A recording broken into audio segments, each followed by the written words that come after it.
the sliding glass door. I didn't touch her. One of you's lying.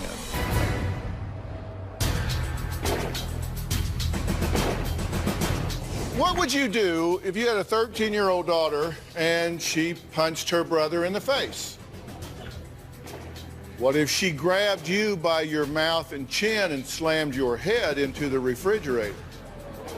What if she pulled a knife and held it to your throat and threatened, I am going to kill you? Well, today we're going to meet this teen terror and her mom, who says she has completely lost control of her daughter. And she just says, frankly, I'm out of options. Listen to me, you idiot! Shut up! Shut up! Do I ever want to go home? No, Mom! You're not home! Do you not see the Do you not see the you put me through? Stop being stupid! Monica says she's so fed up that she would surrender Micaiah to child services. She says, I'd just give her up if I thought it would help.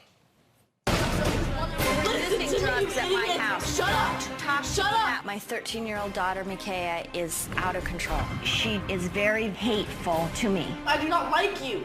I can feel that. I know you don't. In there. Micaiah tells me that she hates me, that I'm stupid. She calls me a When I'm pissed off and in my room punching the out of my wall, you should not come in there. Micaiah has been arrested twice for third-degree assault for assaulting me. The first time Micaiah was arrested, she bit me on the inside of my bicep. Over the last several years, the police have been called to our home about 17 times. Micaiah is a master at manipulating people. I've seen her manipulate the police, doctors, teachers. She was suspended the first part of her 7th grade year. She was caught with tobacco. She's punched a hole in her wall. The hole didn't start out this big. It was 1 fist size. But over the last several weeks, it has gotten increasingly bigger and bigger.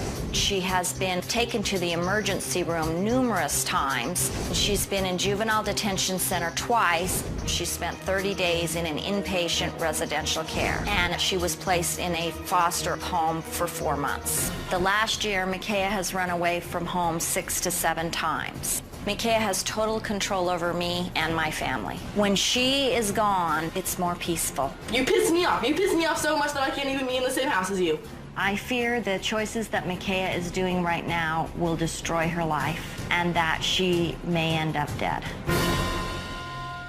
Well, Monica's ex-husband, Cliff, the bio father of this child, is listening to the show by phone because there's an order of protection in place.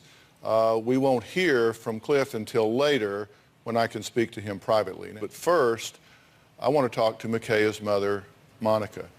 Now, Monica, I'm going to ask you some questions that I think only a mother can give me insight to. See, I think everybody has a way of being in the world. Why is your daughter choosing this way? Well, part of the reason I'm here is to find that out, because I don't know why she's choosing to be this way. But I think it works for her to some extent. She doesn't feel like I love her. She honestly feels like I don't love her. She feels like I favor my other 3 children over her. Do you? I do not. How do you react to her when she gets upset? I try not to show any kind of reaction to her that she's causing me, that she's causing me to get angry, to get upset, or anything like that. I just try and remain kind of level.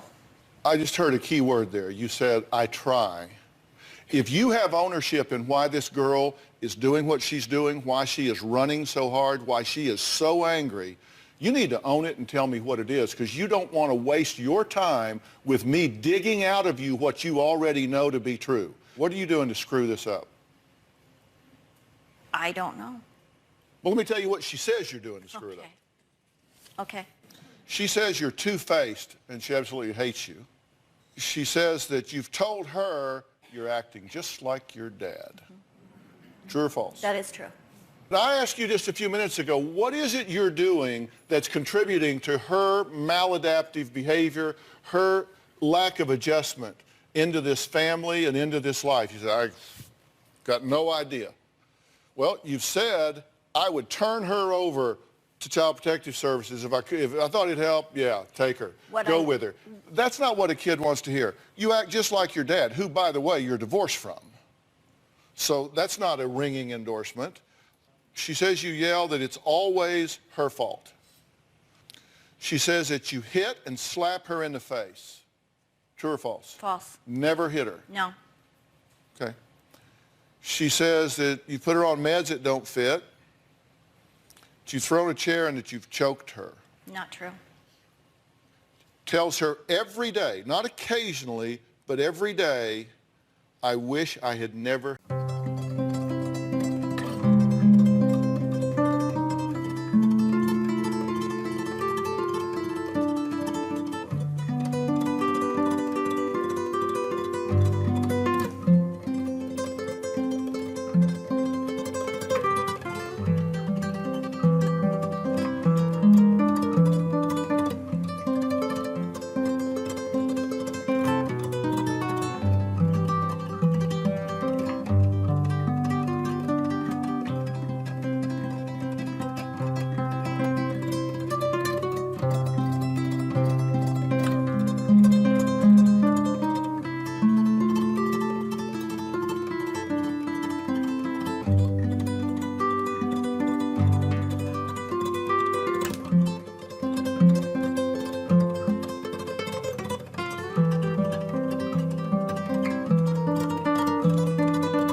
Never said that. Those words have never come out of my mouth.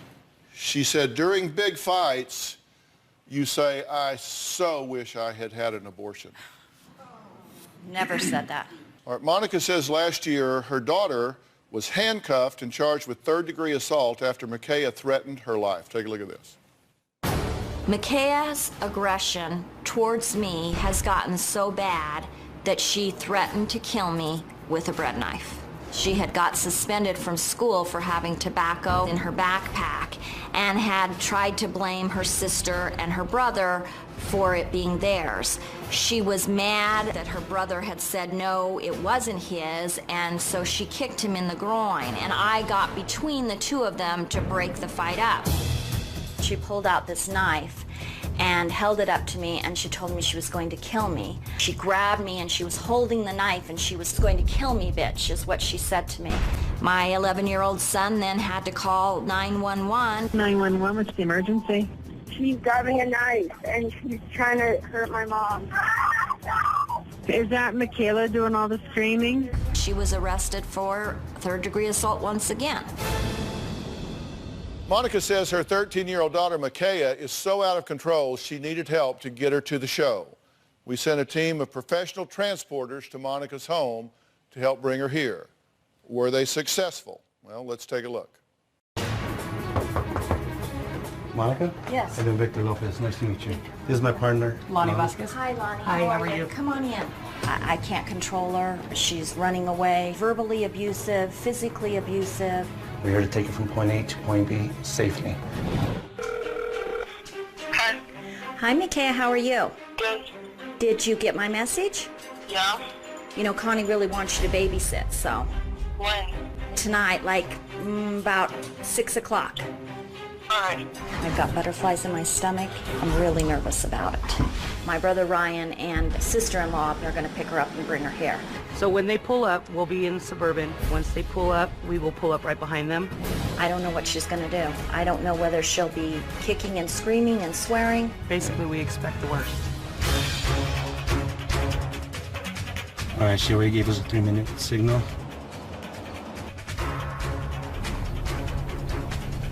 Here we go. Ready? Yeah.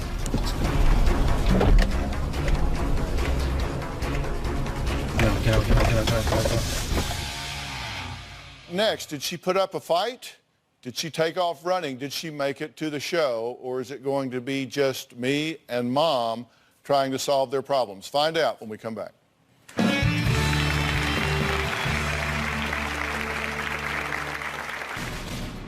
Here we go. Ready? Yeah. Let's go. Monday on an all-new Dr. Phil. I'm gonna go get the spanking spoon. He wanted his wife to repent. That's one. You want another one? You said I was spanking the demons out of her. I said she looked like she had demons. The shocking video Say yes, sir. Were you possessed? that will have everyone talking. I did it to stop the bad behavior. Tell me I'm wrong. You're wrong! That's Monday. The text messages that Micaiah has sent me have been horrible. She's told me to that I'm that I'm crazy, that I don't love her. It's very, very hurtful. Well, Monica says her daughter Micaiah ran away from home 2 weeks ago, so she was worried about getting her to the show by herself. So we sent professional transporters to help Monica get her daughter here safely. Didn't want any drama, wanted everything safe. Take a look. Get out. Hi, Micaiah. I wanted to introduce you to some people that are going to help you. This is Victor, and this is Lonnie. I'm gonna have to ask you for your cell phone, Why? and we'll explain everything once you get in the vehicle. We can do this the easy way. We can do this the hard way. Yeah. Where are you taking me? I'll let you know once you get in the car.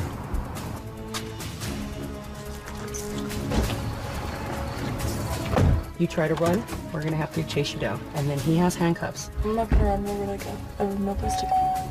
I'm just pretty pissed off. You know what? I don't blame you. What was the first thing you realized, man, I did not like my mom. What happened? When she took us away from our dad, then she took me into a mental hospital and put me on like a lot of drugs. As I'm seeing them drive off, I'm worried, I'm scared. I am starting to feel a little bit, I don't know if relief is the right word. It's been a really emotional day.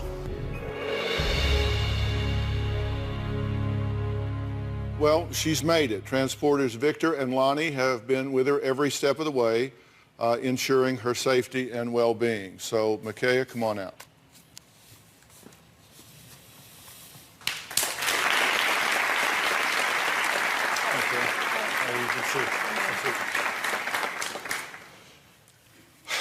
Okay. Your mother is saying that the things that you're saying that she has said to you, done to you, the ways in which she engaged you are just simply not true. So one of you's lying. The truth is that she has said this to me. Every single day I hear it, that she wished she never had me. And when we get into big fights, she tells me that she wished she would have had an abortion. Mm-hmm. So your mother's lying to me? Correct. Why would she do that? Because, like I told you when I was on the phone, she is two-faced. She only acts, appropriate around me when there is authority around. So if somebody's around that could impact her life or judge her in some way or create havoc for her, then she puts on a goody two-shoes face and behaves differently. Correct. Uh-huh. And how about the things that we were describing with regard to you about pulling a knife and threatening to hurt people and saying hurtful things? What about that? Well, she told me that I pulled a knife on her. I do not recall pulling a knife on her. What do you mean you don't remember? I don't remember. I remember because we were in the kitchen, she threw the chair on my legs, and then I was walking across the room to my back door to leave the house, which is when she tackled me on the floor, which is when her hand was around my neck, and then my younger brother was kicking my head, and I passed out. I just remember waking up and the cops were there and I was in handcuffs. Uh-huh. Why was your younger brother kicking your head? Because I was biting my mom's arm because I couldn't breathe. And why couldn't you breathe? Because my mom's arm was around my neck. She was choking you? Correct. Did that happen? There were parts of it that I would agree with. Were you on the floor with your daughter with your arm around her neck? I was on the floor with my daughter holding her arms and legs so that she wouldn't hurt me, herself, or anybody else. Okay, what happened that triggered this where you had to do a takedown and restrain her? She had grabbed the knife and was threatening to kill me. Mm-hmm. But you don't remember pulling the knife? Correct, I do not remember that. And you don't remember banging her head against the sliding glass door? I didn't touch her, she touched me. Mm-hmm. Despite the fact that Makaya said she never wanted to speak to her mom again, she had a lot to say once they arrived in Los Angeles. Take a look. Why is it come to this point that you have to take me out of my house to drive me all the way to LA? I've tried everything else that I know to do to try and help you. By taking me to mental hospitals and put me on medication, I was working hard to get to a place where I could be stable and not want to kill myself every single night. I understand that. No, you don't understand that, Mom. No, Mom, listen to me. Listen to me. Do you ever go to your room at night and cry and cut? No. Do you? No. No. No. Did your mom tell you that she hated you? No. Do you have a giant hole in your wall because you get so pissed off that you don't know what to do? No. Then you have never been through what I went through. Therefore, you will never understand what I'm going through. Therefore, you will never understand me.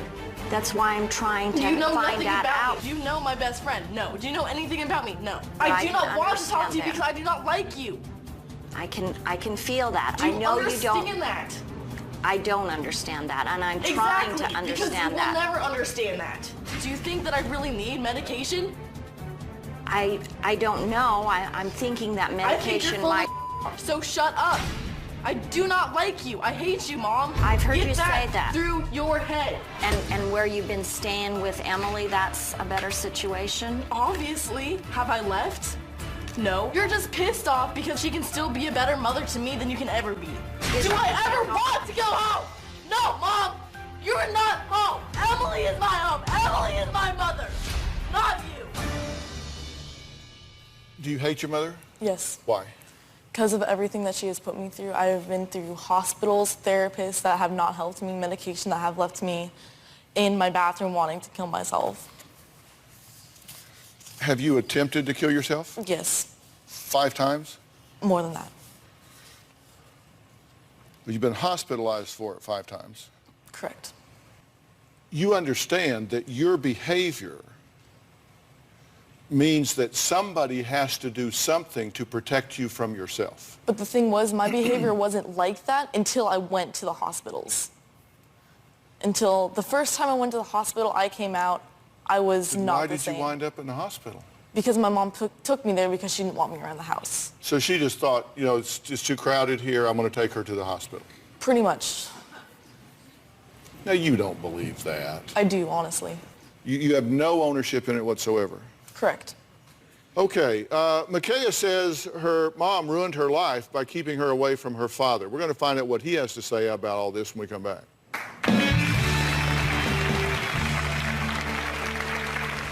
Can I go and live with my dad? I want to know why I cannot go and live with my dad. She took me away from my dad. He's always been there for me when my mom hasn't.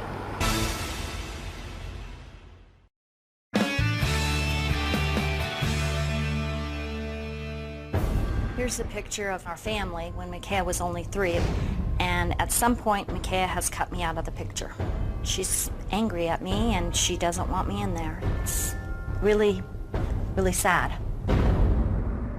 Monica says her 13-year-old daughter Micaiah has assaulted her twice, pulled a knife on her, shoved her, bitten her, bullied her siblings, and now wants nothing to do with her. Monica says Micaiah's bad behavior spiraled out of control when her marriage went south. My ex-husband and I separated 5 years ago. I think that that has had an impact on Micaiah's behavior. Can I go and live with my dad? I want to know why I cannot go and live with my dad. Because your dad hasn't done the necessary things. Micaiah was close with her dad prior to the separation. Micaiah was definitely her dad's favorite child, and they spent a lot of time together, just the two of them. She took me away from my dad. My dad was like the biggest role model in my life. He's always pushed me to do my best. He's always been there for me when my mom hasn't. You say all of this really upsets you, what she's saying now about all this. Why? Well, there's a lot of reasons why. Number one, her dad has not been involved in her life since really 2009. And in 2011, he could only have supervised visits with the kids. And then in 2012, that changed to therapeutic supervised visits with the children. He's been kicked out of 3 different institutions that oversee these supervised visits.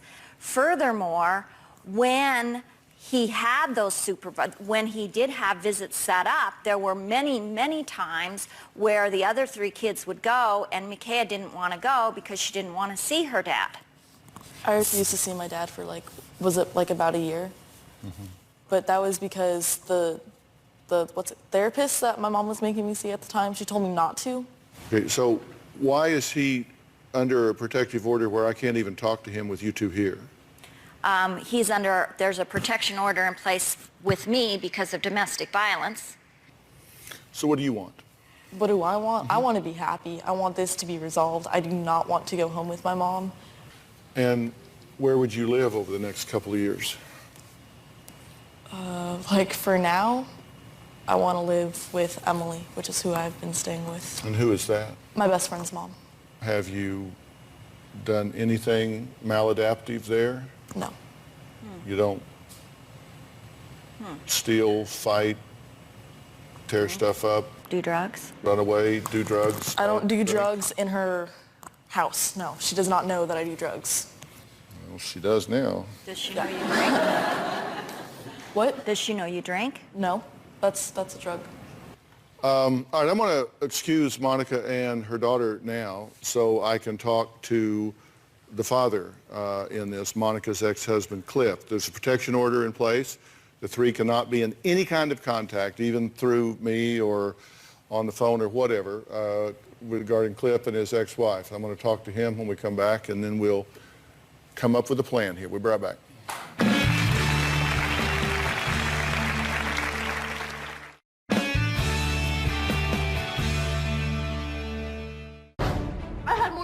than living with you, Mom. You make me miserable. You piss me off. You piss me off so much that I can't even be in the same house as you.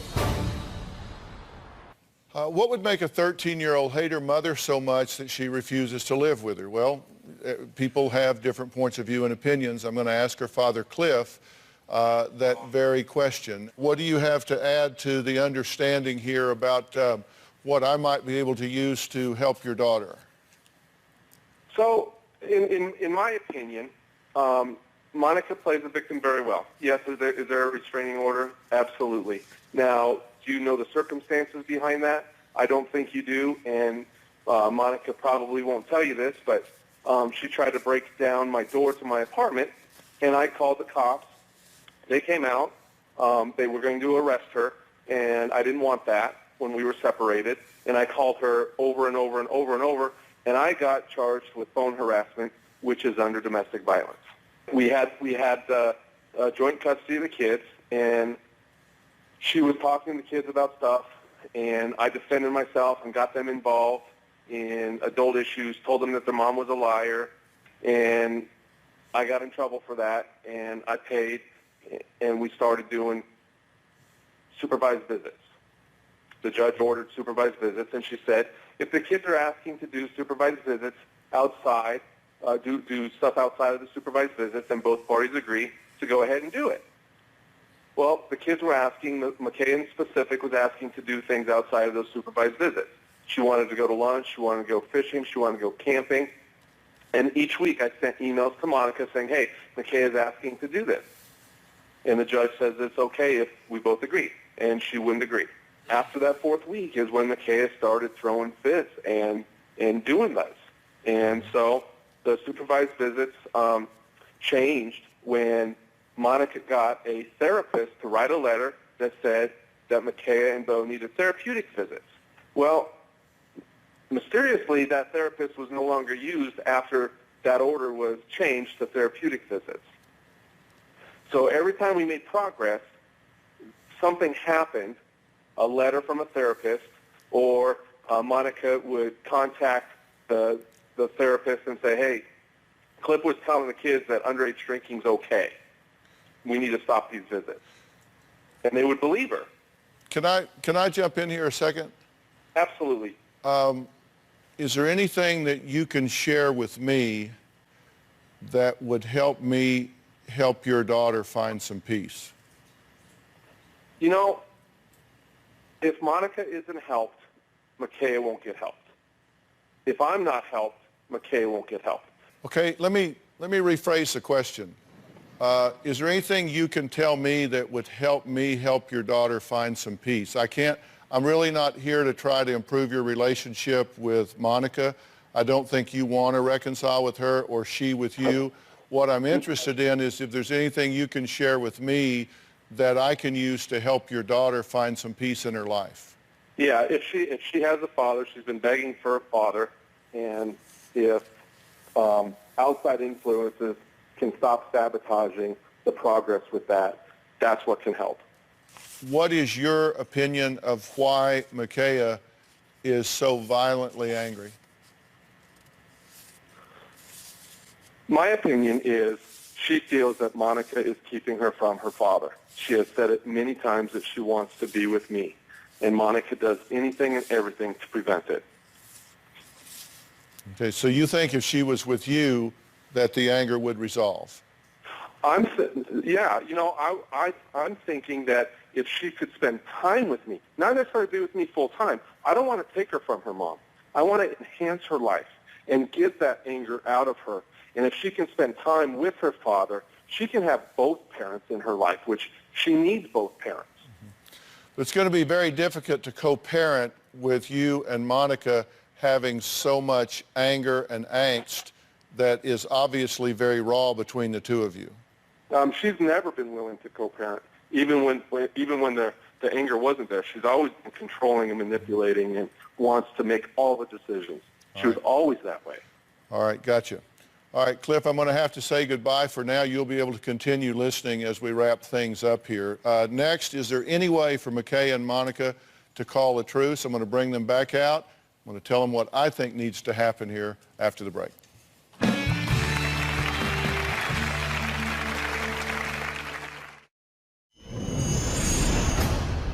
3 other children.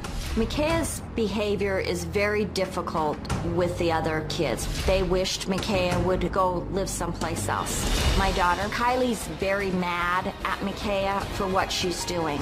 She's hurtful to my brothers. She just wants to feel like everything revolves around her. I'm really mad at her. It's very scary for all of the kids. Okay, well, there's another sister involved here, and that's Kylie, right? Yes. Your sister, Kylie. What's the truth here? And I hate to put you on the spot, but all I'm trying to do is help this family, and I can't do it if I don't know the truth. My mom's a very loving mom, and she's trying to help Micaiah. She's trying as hard as she can. She just wants the best for her, and she doesn't know why she feels angry.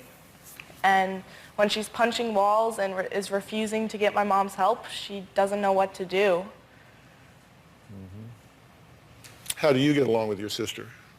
We get along most of the time, but as soon as something makes her angry or upset, then she just goes off, and then we lose that connection. Have you heard your mother say to her numerous times, "I'm sorry I ever had you, I wish I'd gotten an abortion," any of that? No, I've never heard her say that. This is not a Micaiah problem. It's not like you're the bad seed here, you're the bad kid, you're the one that's the screw up, and if we could just get you fixed, this family would be fine. Why are you shaking your head? Because it's not just Then why do I feel like that? When I'm over here getting therapy, nobody else is doing therapy, it's all just me. You're all just playing the game. I'm actually over here working. I was working with Tanya, I was working with everybody, Mom. I was working so hard to get to a place where I could control my anger and let it out in a positive way. That's why I was punching my walls instead of cutting and instead of taking it out on you. So if you had a choice, me cutting myself or me punching holes in my wall, which would you pick? the holes in the wall, I guess. Exactly. You're not the first angry young girl that I have talked to. I get that you're really upset right now. And frankly, I don't look at you and ask myself why you're upset, angry, cutting, knocking holes in walls, running away, medicating yourself with drugs or alcohol. I really ask myself, why not? The behavior really went off the rails about the time you and your husband started having a lot of trouble and you wound up getting a separation and a divorce. Mm-hmm. You know, for every action in this world, there's a reaction. And I think when that family started falling apart and everybody started choosing up sides and everything got hostile, you kind of got marginalized. You kind of got pushed over to the side here. You said, well, okay, so I'll make my own way. But it's not you. It's this whole family. I totally get that. Are you willing to go home, stop doing alcohol, stop smoking dope, and live harmoniously with your mother in your home? No. I think if I'm over here looking at you from her point of view, I don't see a soft place to fall at all. Right. You've withdrawn emotion here to a degree, have you not? Yeah, it's the learned behavior, and I have, absolutely. You're going to have to get over this hostility with your husband. I don't know, you know, I've got some information about why y'all got a divorce. It's still very raw. You take great pleasure in dogging on him, and he takes great pleasure in dogging on you, in my opinion. I asked him, you know, what can I do to help your daughter? What can you tell me that would help me help your daughter? And he spent 75% of the time telling me what a saboteur you are. You two need to get this resolved, and I'm willing to get you some help with that, very specialized help with that, and I'm willing to offer you some very specialized help as well. But there is no point in her doing the things she needs to do if this family doesn't do what it needs to do, because you can take her off and get her happy in a vacuum over here, off by herself, and she comes back into this toxic environment. It's going to be the same way it was before she left. There is no point in helping her if you people don't change your game. Mm-hmm. No point No point in it. She didn't choose any of this. The adults in this situation chose. All right. These days, it seems like so many young girls are struggling like Micaiah. Well, there are other options. Next, I have a big announcement about my wife, Robin, and how she's helping girls all over America become confident, empowered, and strong young women. We'll be right back.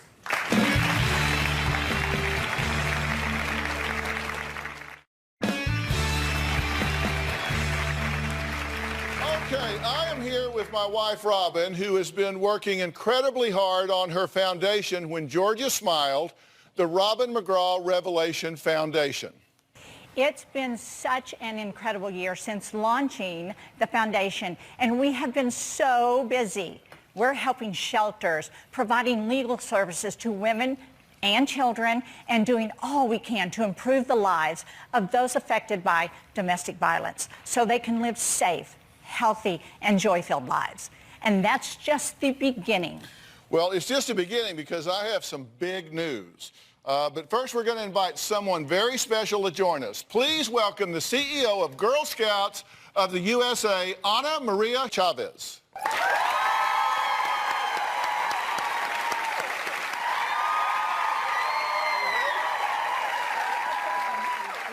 How are you? Good morning. Good to see you. Good morning. Good to see you. Now, the reason I've asked Ana to join us is because she is involved with some big plans with Robin's Foundation. I love this woman and everything Girl Scouts stand for. They help build girls of courage, confidence, and character, and who wouldn't want all of those qualities? And today I get to play the role of proud husband because I've been given the honor of sharing some huge news. Are you ready? Okay. I am thrilled to announce that my wife, Robin McGraw, has just been named the celebrity spokeswoman for Girl Scouts of the USA.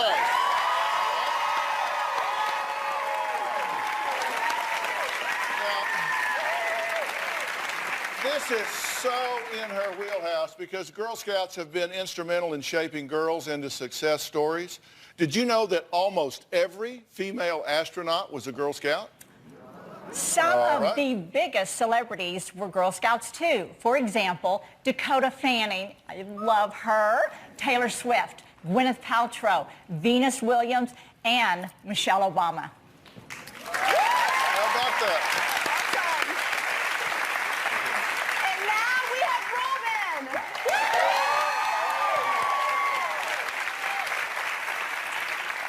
We are so excited to have her support and the support of her amazing foundation, When Georgia Smiled, because they promised to help us with our major campaign called To Get Her There. It is the largest fundraising campaign for girls' leadership in the history of the United States. So thank you for your support. Thank you so much. Well, I cannot tell you how much this means to me. I was actually a Girl Scout growing up my entire life, and I have to tell you, I was a brownie leader before we ever even had children. Of course, we never had a daughter, but... Seriously, we're married for like months, and I come home and she says, I got a brownie troop. We don't have a daughter. I called the Girl Scout Council when we were first married. I said, yes, I'd like to volunteer. I want to volunteer to be a brownie leader. And they said, great, great. What school does your daughter go to? I said, well, I actually don't have a daughter. I have no children, newlywed, but I still want to volunteer. And they said, wow, this is a first. But I got myself a brownie troop, and it was so much fun. They were just adorable, adorable. I made one mistake. I read the newsletter out loud to them before I really scanned it. And I said, oh, girls, we're going to have a camp out, citywide camp out. They got all excited. And then I went, oh, whoa, wait a minute. We're not eligible. First year brownies. Of course, they're all crying. They all start crying. I'm like, oh, what have I done? We'll have a camp out in my backyard. And we did. And they loved it. I'm sure. Well, Robin, we have a little surprise for you. We received some video messages from your biggest Girl Scout fans. Here's what they had to say. Hi, Robin. Some people think Girl Scouts is for the younger girls, but I'm a junior in high school and I'm still a Girl Scout. I love how you support young women to become strong, healthy, and help others. Hi Robin, I am 13 and love how you care about how Girl Scouts believe we can be and do anything by standing up for ourselves and having strong values. The issues of violence and abuse are very close to my heart. It is encouraging to me when persons such as Robin create programs that can help prevent abuse. She is an inspiration to me and to so many others. I was watching when Robin said, "If you allow other people to erode your good opinion of yourself, you're giving them power over you." It helped me to believe in myself. The only opinion that matters is yours.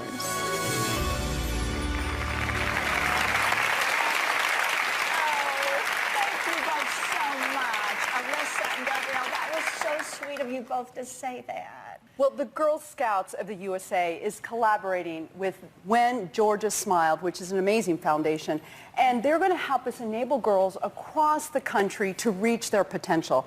You know, Girl Scouts has been around for 102 years. We've provided after-school programming for girls to allow them to become the leaders they want to be in their lives. And so for us, it's about creating new memories with them.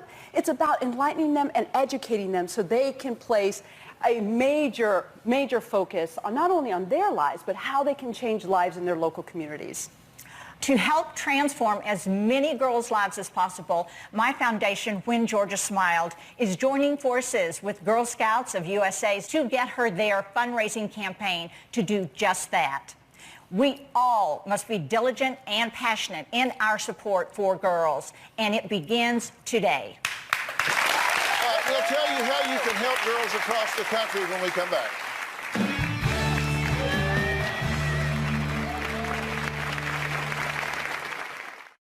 Well, I am here with my wife, Robin, and CEO Ana Maria Chavez. We've just announced that Robin is the celebrity spokesperson for Girl Scouts of the USA.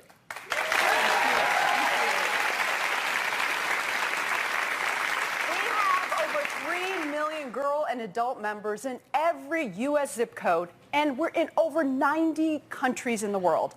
But we also have 30,000 girls on wait lists nationwide who want to join, but cannot because we have a shortage of volunteers.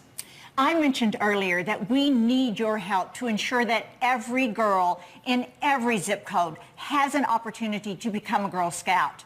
Go to girlscouts.org/join for more information. If you want to support Girl Scouts, you can also go to Robin's website, whengeorgiasmile.org. All contributions will go directly to the Girl Scouts of the USA to invest in girls so they can change the world. Of course, the Girl Scouts didn't come empty-handed. I mean, who doesn't love their cookies? I know I do. My favorite is, of course, the Thin Mints. I have a box of Girl Scout cookies for everyone in the audience. I want to thank all of my guests, and a special thanks to Ana Maria Chavez. And congratulations to you, Robin. I am so proud of you. We'll see you next time. Thanks so much. Thanks, guys.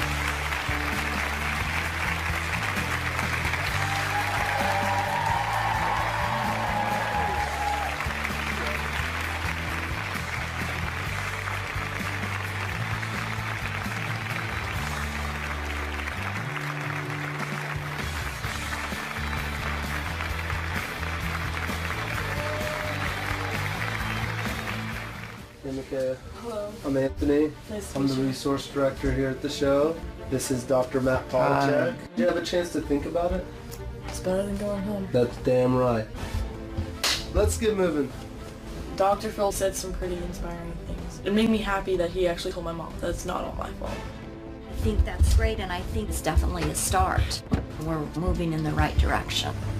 Dr. Phil, thank you for everything that you've done for me. You've helped me a lot.